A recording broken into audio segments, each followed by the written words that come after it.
Hi, my name is Kai Jensen, and this is Dad vs. Son Wargame News.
I'm trying out a new format. We're gonna see. I'm gonna have stuff happening here, more bigger stuff, like big, and maybe one day I'll get rid of this and just be like, you know, professional type thing. I'm trying to be as professional as I can. On a farm, a big farm. Hey,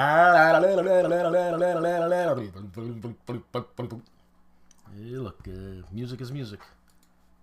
Okay? A generazione.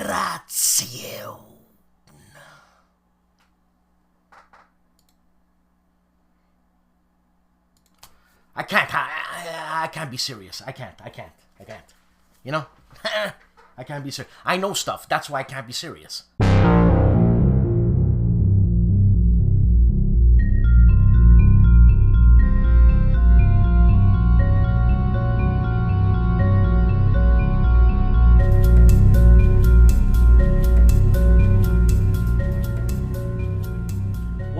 With GMT's monthly update for April 2021.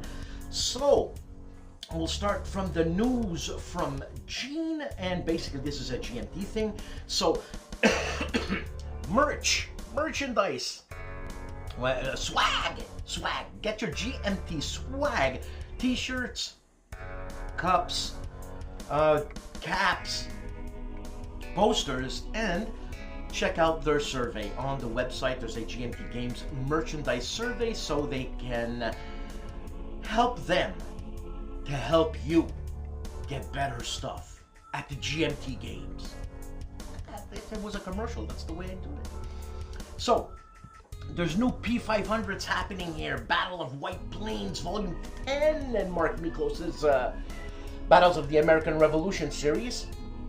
Also, Rick Young's Dugno 41 with Fast Action Battle series, designed by Francisco Ronco, and the Pure Land Volume 14 in Volco's coin series, and this one is designed by Joe Dewhurst.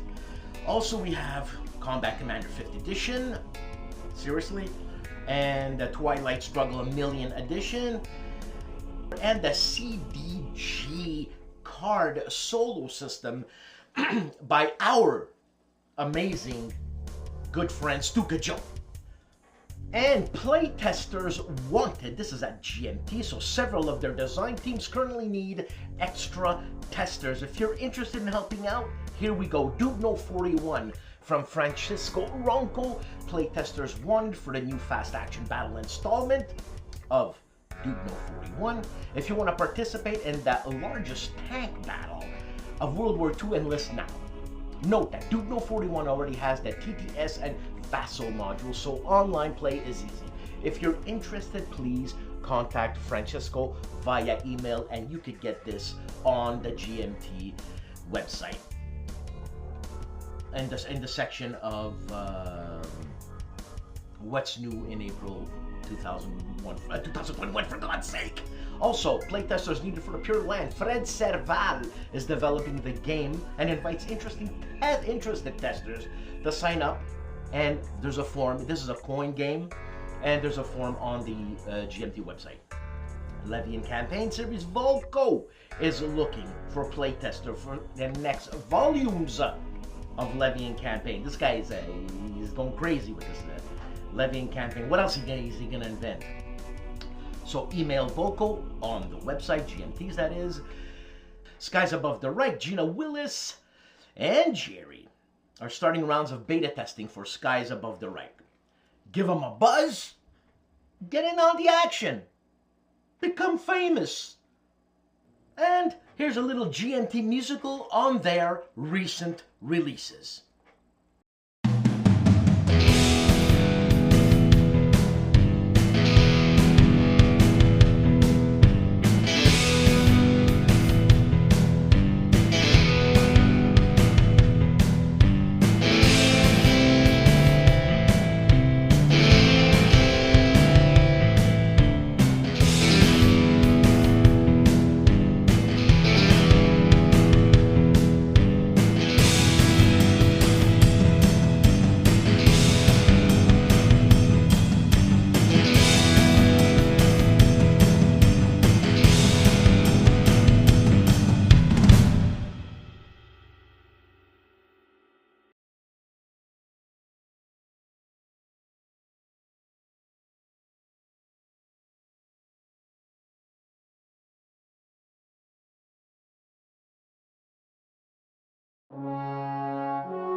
Hello, this is Riccardo Masini, and this time the greatest day in history and games is May the 5th, 1821.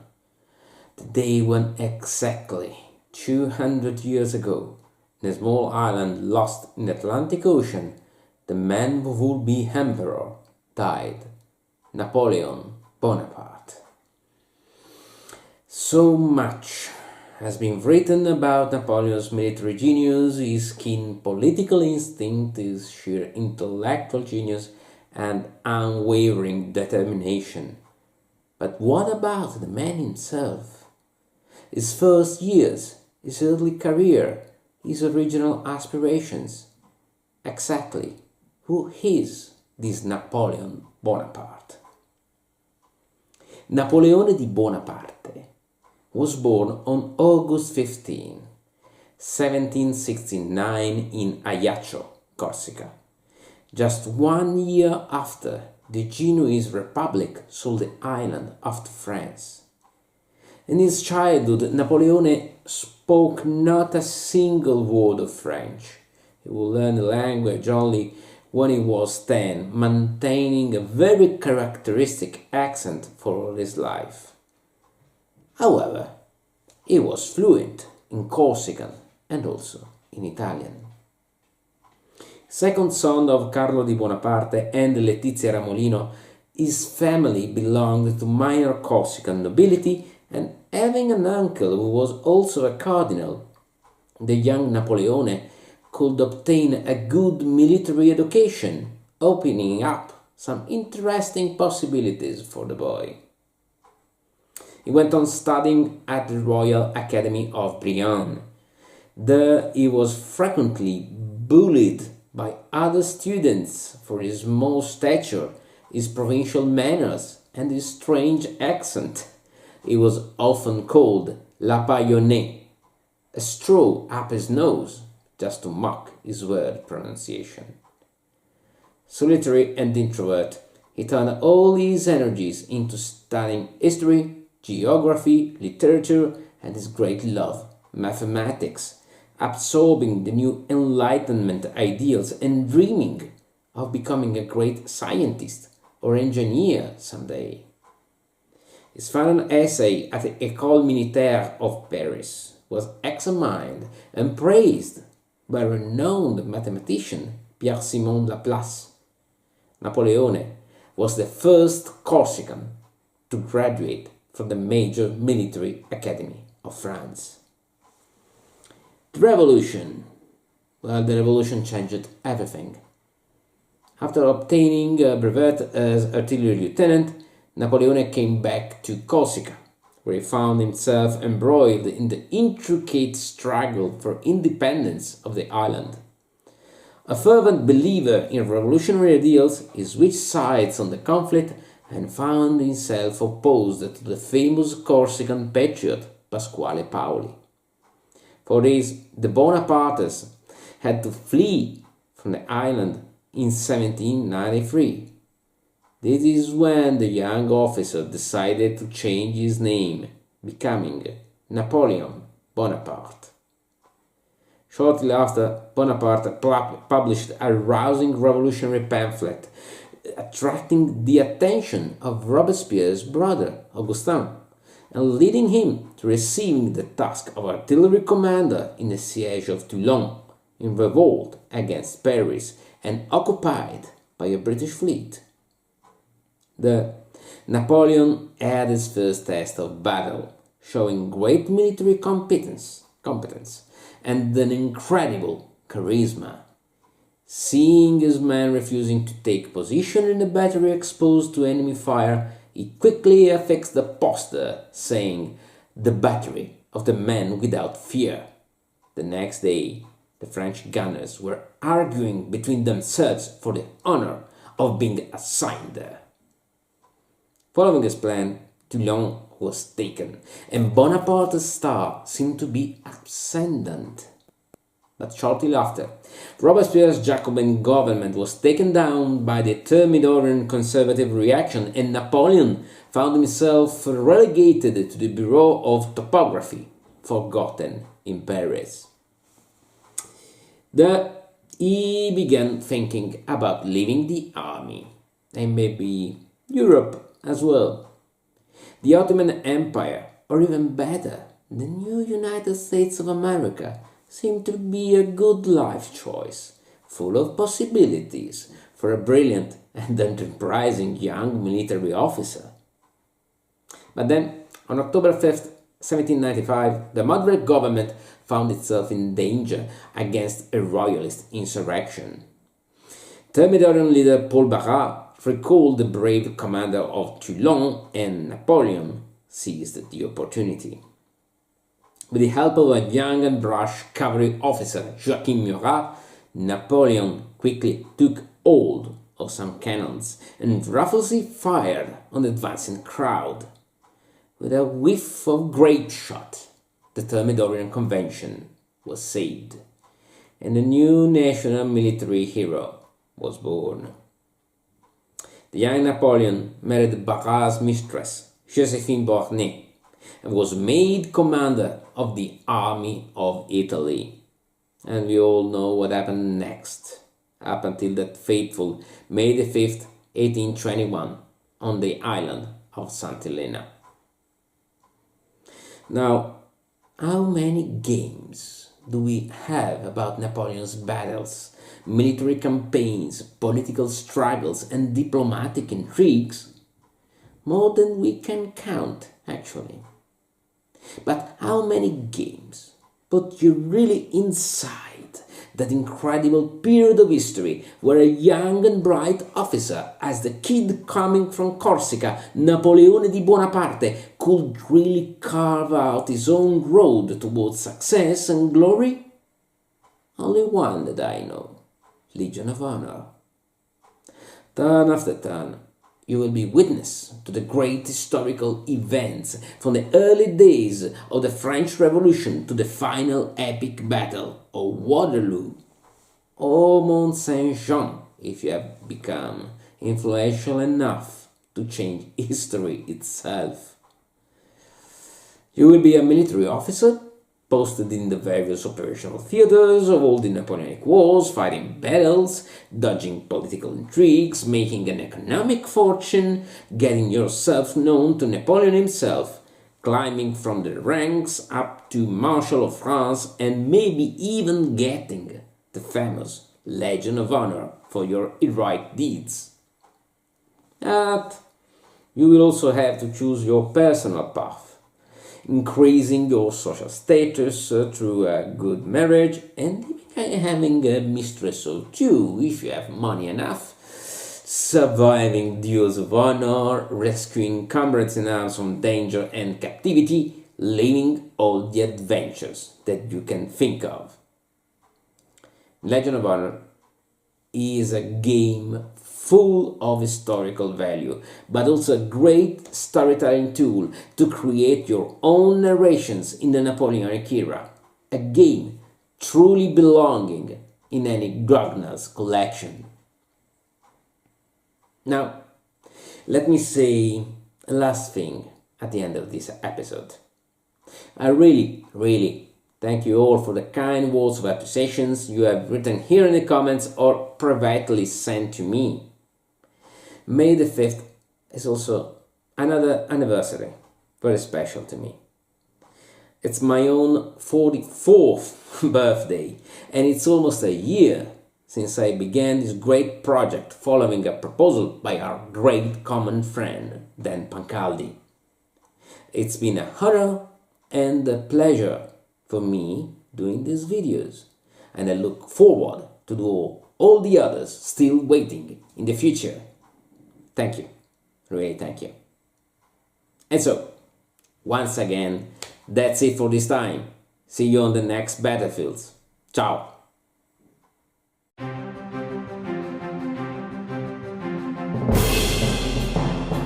And it's a long time we haven't heard from Napoleon's Triumph. Checking out Atlantic Chase Solitaire Scenario Session Report.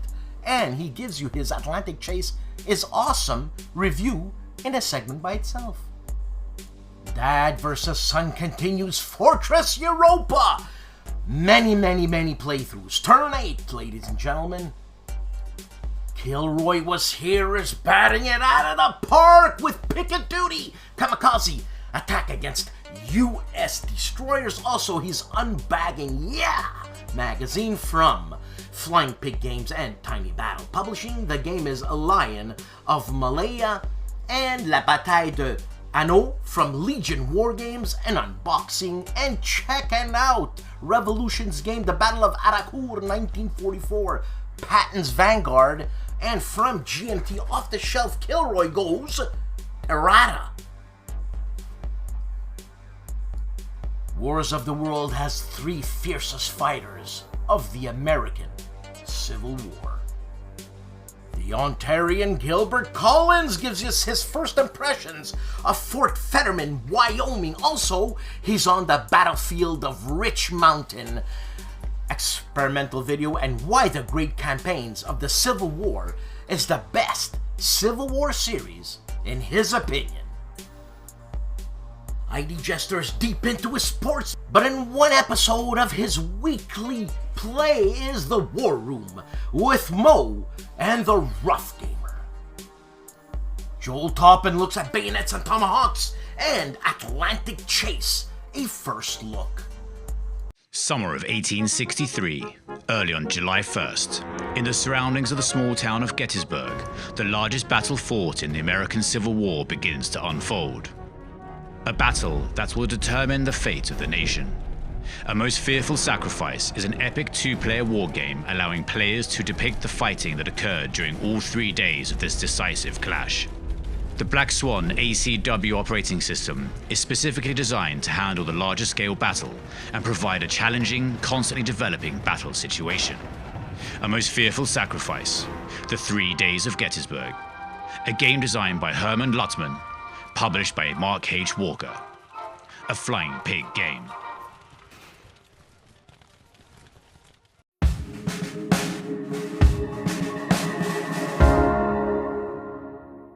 Hello everyone, this is Michel Leviathan Sorbet from the Polish YouTube channel Wojennik TV.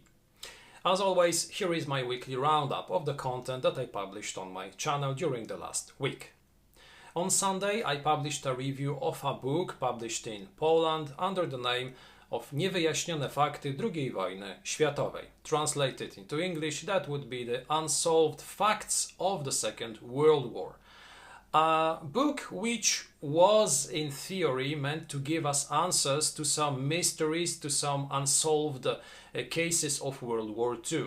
I don't believe that this title is the most fortunate one, because after reading this book I still believe that most of the things which were presented in the book are still unsolved, so I'm not satisfied with the answers that I received. Still quite an enjoyable read. On Tuesday, the video in English, and this time I focused once more on Anno Domini 1666, published by Wargamer Games Studio.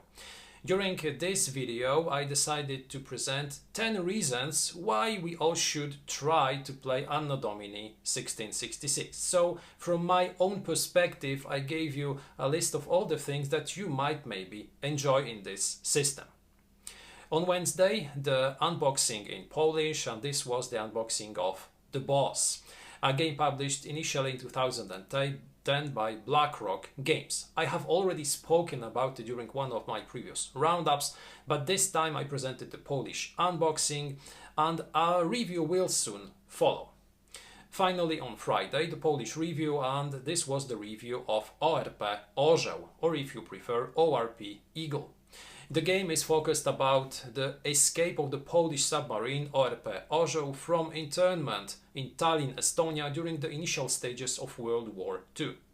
The crew, although interned, decided to retake control of their submarine and to break through the entire Baltic Sea to reach the British Isles and to continue the fight alongside the Allies against Nazi Germany. This game is focused on this escape, is focused on the breakthrough by the Baltic Sea. One of the players takes control of ORP Orzeł and its crew, trying to reach the Danish Straits. The second one takes control of the forces of the Kriegsmarine, trying to locate and sink the submarine. Interesting, very quick to play. I will present it also in an English review in some time. So those were the 4 videos published on Wojennik TV during the last week. I hope you will have a fantastic weekend. I wish you good gaming, and see you next time. And the war game artist Matt White is available for your designs. He checks out Wingleader Blitz. It's an expansion and a review from Lee Bribingham's Wood Wingleader series. This is the Blitz 1939 to 1942. Great art cover. And Jan Heineman on Let's Play History has got a couple of games out this week. Fields of Glory Empires, also Strategic Command World War II War in Europe and Crusader Kings Part 3. The GIMPY Gamer does Ages of Dogfights review through Part 6 and his thoughts and explanation on Age of Dogfights World War I. And some awesome news here. Rob, the strong man of war games in Rob's tabletop world, Herman Lutman and Rob are developing a game together, and they need your feedback. Go and check it out. Counterproduction Games is doing the American Civil War hobby update on miniatures. Man, that's a tiny. HEX is running his mouth and playing Kiev to Rostov. East Front Series Barbarossa. HEX checks out the Second Battle of Manassas from Multi-Man Publishing, Scenario 4, The Afternoon of the 30th. And talking about a man who knows about war games, Mauro Faina talks about ASL Paratrooper and House Divided in Italian. And the Italian intellect after Leonardo da Vinci, Riccardo Massini, on his Warlog Lacanal Tactical 5th episode of Sequence of Play in Italian. John Cranston Compass Games is live with one of my favorite human beings, Gregory M., the Animal Smith, episode 54. Don't mess with this guy. Don't mess with this guy. He's gonna take you out. Patrick's Tactics and Tutorials checks out Command & Colors Ancients, a game published by GMT, and he does the 205 Shritaea. I hope I pronounced that right. Also, he checks out Hood Strikes North. Scenario number 3. A great challenge. Or change. But all I say on this is a great chan. So it's a 50-50 chance. And Tony of Tony's Board Life. He's back. And the Grognard, that is Jim Ozarski, Grognard of the Year, voted by the people. 2020. he checks out Quatre Bras, Project Quatre Bras number 7 by Shackles 2.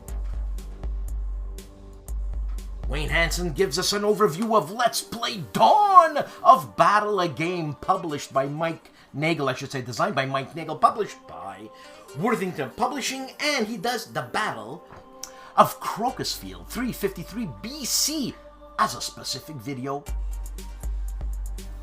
And Kevin of Big Board Gaming is checking out Firebase Vietnam from C3I Magazine number 34, a magazine published by Roger B.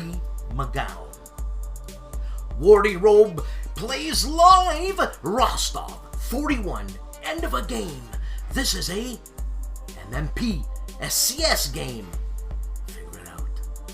And if you don't know that, everything you wanted to know about war games but were afraid to ask, I'm your pawn, I'm your patsy, I'm gonna ask questions. You don't wanna ask like, what is that? What's MMP? What's SCS? Join us every Wednesday night, one day at Artie's house, one day at my house, for that. And your questions will be answered. Like that name, Novocharaskas. We'll tell you how to pronounce it properly. Tim of Harebrained Games reviews Imperium, The Contention. And the gentlemen of the Player's Aid are...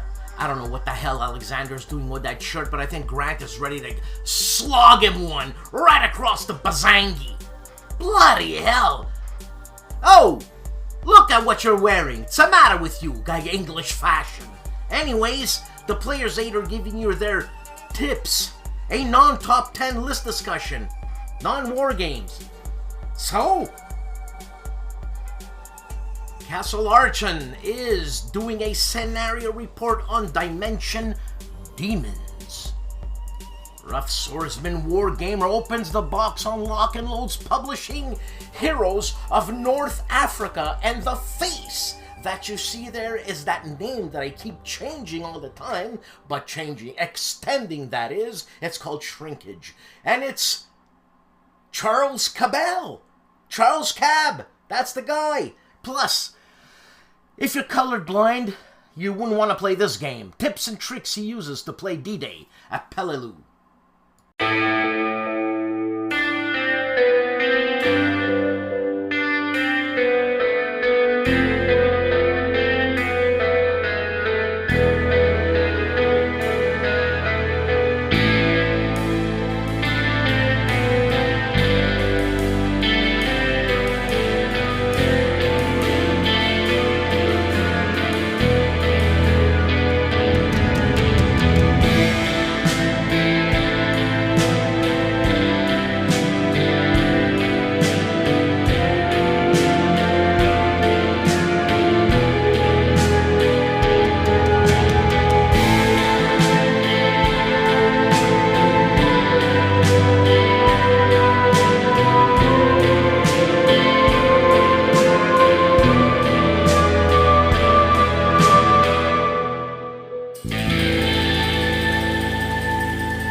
Mo from Mo's Game Table is checking out Tactics 2 from Avalon Hill. He's doing a nostalgic look back. Combat Board Games checks out a game published by Decision Games and designed by Joseph Miranda.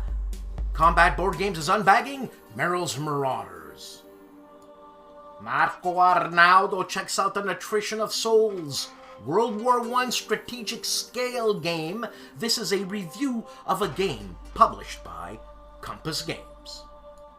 And the awesome that is STUKAJOE continues playthrough turn number 9, A Gate of Hell. This is a game designed by Paul Rohrbaugh and published in Against the Odds magazine. Paul also has a company called High Flying Dice Games. Check them out. I like them. And the man famously known as Calandale, Enrico Viglino, has 6 videos out, the last one being Imperial Glory number 4. Obviously he has 3, 2, 1 plus a couple of rants, but we love him, and he's Enrico. And from Mark Felton Productions, the Polish invention that changed World War II. And Little Wars TV are checking out the 2021 Caesar Awards show. This is the Academy of Historical Wargaming Media Arts and Sciences is proud to present the first annual Caesar Awards. Check them out. ARDWULF is streaming live with streaming starting soon. No, this is a counter clipping, and they're talking about the awards. Yes, it's a tough pill to swallow. And the man with a voice who can crack a 4-inch piece of steel, unboxing Napoleon's Imperium from Compass Games, ARDWULF'S LAIR.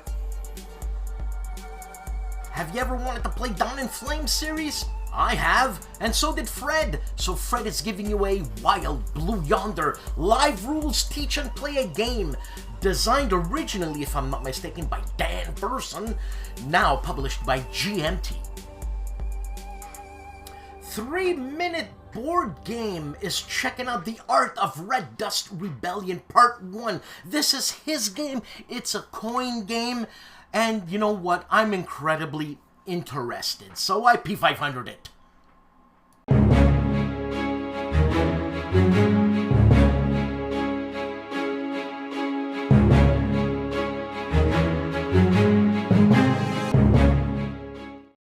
Hello all, today Kilroy goes off the shelf on Napoleon's Triumph, the Battle of Austerlitz, 2nd of December, 1805. This is from Simmons Games, designed by Bowen Simmons, which I believe goes by Rachel Simmons now. And this is a unique system that originally had its roots in Bonaparte at Marengo and then developed into Napoleon's Triumph. And then I believe that there's some aspects of this that found its way into Guns of Gettysburg on the Battle of Gettysburg. Austerlitz is a very famous battle in Napoleonic history. One of Napoleon's claim to fame and his showing his or displaying his military genius, as the legend would have it. And there's some pretty good books on it. I would recommend, if you want the Osprey treatment, go for Austerlitz 1805. Battle of the Three Emperors by David Chandler. A lot of good imagery in there and shows some of the battle maps. And then another really good book on this is 1805 Austerlitz by Robert Getz. Good book in that regard as well. Now, this is a unique game and I believe visually stunning. And in that regard, I'm going to go all Calandale on you and go handheld and take a look a little bit closer to the map board here. So as you can see here, we have a mounted map of the game board here. And you can see a lot of terrain or some terrain features on there. Those are relatively irrelevant and more for show. The unique concept of this game is that the terrain or the aspects of how terrain affects movement, or more importantly combat, is contained in these gray grids here. So you see these little gray lines here. Those gray lines are approaches. And so if you have an elongated approach, that is going to affect combat a little bit differently than if you're attacking along a shorter approach. And if you look a little bit closer there, you see some of the NATO symbols there that are on the board here on the approach. That will affect combat as well. Depending on what symbols are there, there might be a penalty to combat, or it's going to affect how combat is done. Also, on some of these approaches, I should say, you see some X's there. Those are impassable, so you can't move through those. So the unique nature of this is these approaches, or these gray boxes, really affect combat. And if you can see here, some of the units here are in the middle of those gray areas. That's called being in reserve. And when you move your unit, you can move it to one of the approaches, and you can move it up to the approach. And so it's kind of blocking the approach, and that's where combat's going to take. It's going to take effect over that approach. You can also see there too that there's a line here. These are roads. Roads have an effect on movement. If you get this red line here, units can move up to 3 areas, the gray areas, or if it's on the brown, they can move up to 2 areas. But again, there's a lot of different contingencies on that. I mean, you can't, if someone's already moved on that road or moved into an area with that road, they might block that movement and you can't move through there. Or if there's an enemy unit adjacent to an area, that could block the movement as well. There's kind of a harassing effect. So a lot of different issues with how you do movement, but a lot of it, most of it is contained within these gray areas or these approaches. Also, that is the key to the game here, is basically doing orders. This is mostly a maneuver game, in that you're going to be maneuvering your units, issuing orders, either issuing core orders, moving like an entire stack, or issuing detachments, moving units out or moving units together with it. So it's a lot about maneuvering. As you can see, these are wooden blocks. So you get the leaders there are metal. You see that little metal part right there? Ooh, there you go, right there. A little bit of metal. And the blocks are, on the other side, show you what kind of units. There are basically 4 types of units. There are infantry, there are cavalry, there are guard units, and artillery. So there are 4 primary types of units that you're maneuvering on the board. And it's a block game, but it's not a block game. It's not your block game in the typical sense that you're going to be flipping units over and losing step losses. You're basically, combat is no dice. There's no combat charts. It's basically comparing the units, comparing the terrain, or comparing any modifiers from the approach.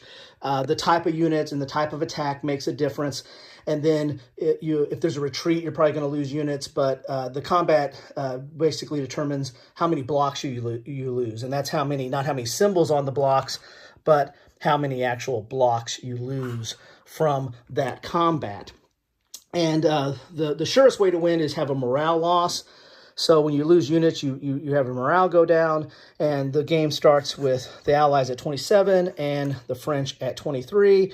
That could change if you take on these reinforcements. If the French take on these reinforcements, Davout and Bernadotte, they will, then their morale goes up to 27, but their victory conditions change. If you look on the board here, you see some red stars, and there's some blue stars, and I think there might even be green and black. And if the French don't take the if they don't take the reinforcements, then they have to they just have to prevent, they have to take at least one of the red, and they got to prevent the Allies from taking the blue. But if they do take the reinforcement, it kind of reverses. They need to take at least a red, black, or green, and prevent the Allies from taking one of the blue. As I said, there's a sure way to win, and that's having your morale go down to 0. But as you can see, this is a stunning map, a stunning game. I really think it is very impressive. It's somewhat abstract in that, it's not, you're not crunching numbers, and you're not, moving hexes, and you're not, trying to do, higher math on what's the combat result going to be. This is a lot about maneuvering, marshaling your forces on the battlefield depending upon the terrain and what your opponent is doing, and then trying to get them in the right position to get better, an advantage on the numbers due to the circumstances of the terrain or the units that are involved to get a better combat result. The rules themselves are only 10 pages long, actually only a little bit over 9 pages long because there's some designer notes, but there's a lot packed in here. This is, at least in my opinion, a lot more complex game than 9 pages would suggest, because it's just a different way of approaching combat. I really like it. I think it's a stunning looking game, very impressive components, and definitely something that I treasure in my collection and thought you guys should take a look at as well. Thank you. Another week, another show. Congratulations to Dan Webb for asking if he can have the game, and he did. He won. He just asked. So he got ambushed. Congratulations, Dan, and thank you very much for your support. Also, congratulations to STUKAJOE for being nominated in the Caesar Awards from Little Wars TV. And thank you for watching this. Please like, support, and subscribe to this channel. Thank you for my new supporters. It's amazing. One day you'll know. Have a good week, or beginning of the week. Have a great weekend. Morels are out. Look in a book. Very easy to tell morels. They're mushrooms. They look like some sort of, I don't know, hole scrubber or something, because it's full of holes with a handle. Probably about that big, you know. If you don't know if it's a morel, look, take it, cut it in half. If it's empty inside, you're safe to go. But don't take my word for it. What do I know?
To the men, each one of them. Here's to all the men who never saw home again. And here's to their wives who lived lonely lives. They've all paid a bitter price that freedom might thrive. Freedom is never free. Freedom enjoyed by you.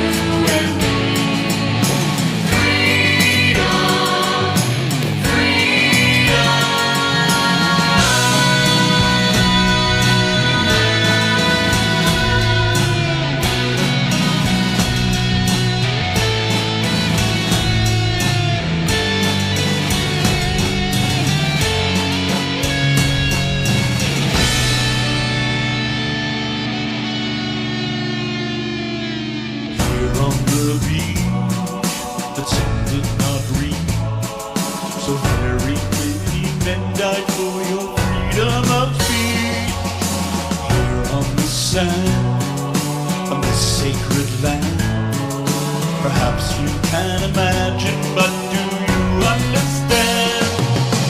Freedom is never free. This freedom belongs to you and me. Freedom, freedom.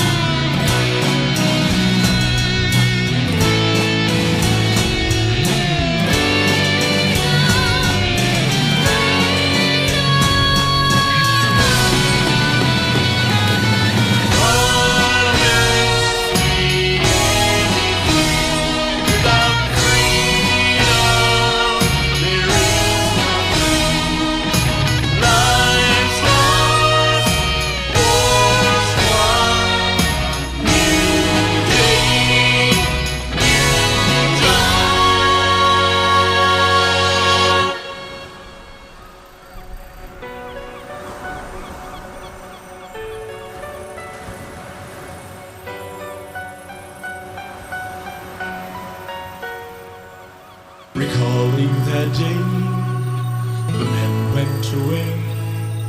A band of men saw war again. Remember that day. The crosses in rows, the poppies still grow. Though time has passed, the memories last. They simply won't go.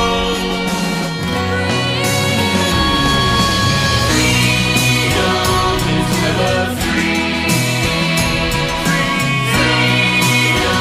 Enjoyed by you and me. Freedom and liberty. Freedom, it's all we really need. Freedom,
Hey peeps!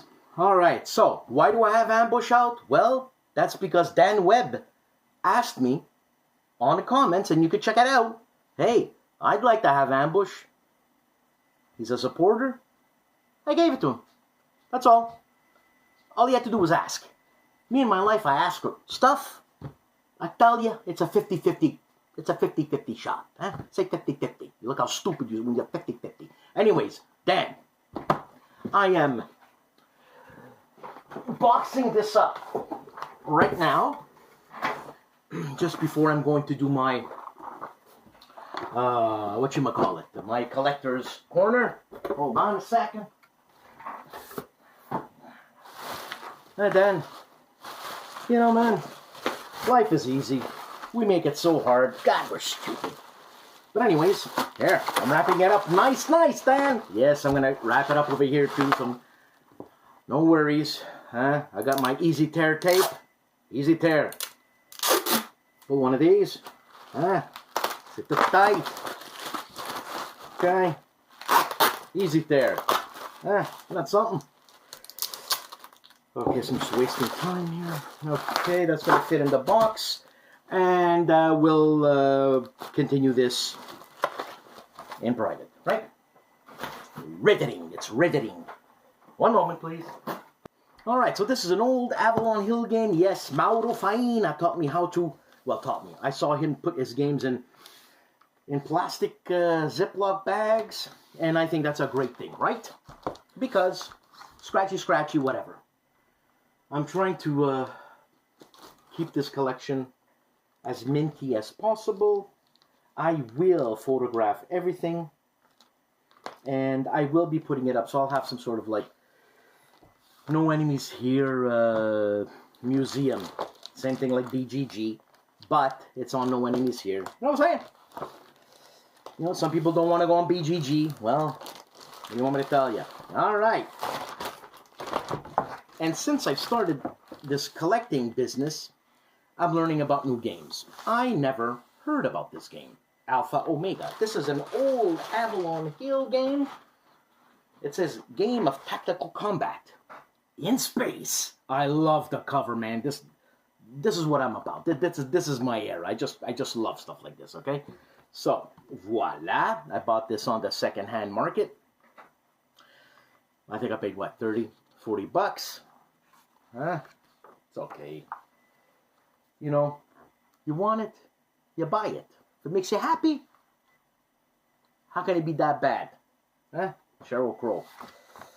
Look at that. What the hey? Huh? Oh, man. Fuck. I have to be careful. I just did not do good to this box. Bloody hell. Anyways. Alright. So let's continue here. Alpha Omega log sheet. It's time to pre-order now. Some of these games are so cheap it wasn't even funny. Huh? The Do Your Friend a Favor card. I love it. The Avalon Hill parts. Game parts list. You know, some people just sell these catalogs. I mean, Noble Knight. And I think Noble Knight's a good company to do business with. Yeah. Expensive? Well, the reason why they're expensive sometimes is because that game is in demand. I mean, we all know that. Check this out. This is like 8-bit stuff, man. This is just great. This is when, I guess, when computers were starting to create games. Not computers. Developers were creating games for computers. Ah, look at that. Hey, nice pictures. Huh? Hey, man, come on, people. If you want to get into a game, do something. Show some pictures, you know. Look at that. The Avalon Hill Game Company. Oh, man. And here is the map. Now, the map is not your standard Avalon Hill thickness. Very good, though. And this is it. Right? So I think there's 4 sections of map. Like I say in the back, there's nothing. It reminds me like the map of an old Avalon Hill game called Robin Hood, which I'm going to check out soon. Hey, anybody out there? I'm a game collector. You know what that means? That means get in touch with me. Well, let's talk. Look at that, huh? Again, nothing in the back. Check it out. I bought this. I bought this really cheap because it was missing one piece. But there's the piece that's missing. So, you know, unpunched. That's the way it's got to be. Unpunched. Oh, no. Scheiße. I just ruined it, man. Oh, man. Anyways. I don't know what I did here, but I thought it was complete. Did I drop some pieces? No. Yes, I did. Madonna mia. That's it. All right. So, hold on. Let's take this out. Put that there. And here you go, people. Alpha Omega, Avalon Hill trademark, name for its space combat game. This is the second edition. It's a tactical simulation of space combat in distant future. So this game portrays the conflicts that arose between 3 races, human, drove, and Rylish. Alright, so this is on a scale of 1 to 10, 10 being complex. This is a 4, and it's an ideal game for just about everyone. Everyone fanatic, that is, about science fiction. Ages 12 and up. Avalon Hill Game Company, ladies and gentlemen. So this is it. That's what I got. I've got a few more. I know Carroll Paradis. I'm supposed to do an interview with Carroll Paradis amongst others. I am the, I guess this year I am the face of San Diego Historicon, Harold Buchanan's con, which I think is great. A different vibe. You know what I mean? It's a real fun vibe. A very camaraderie like. Okay, thanks. And Dan Webb, congratulations on your winning ambush. And thank you for supporting me, Dan Webb, and the people who support me. This is unbelievable. Thank you very much. Have a good weekend.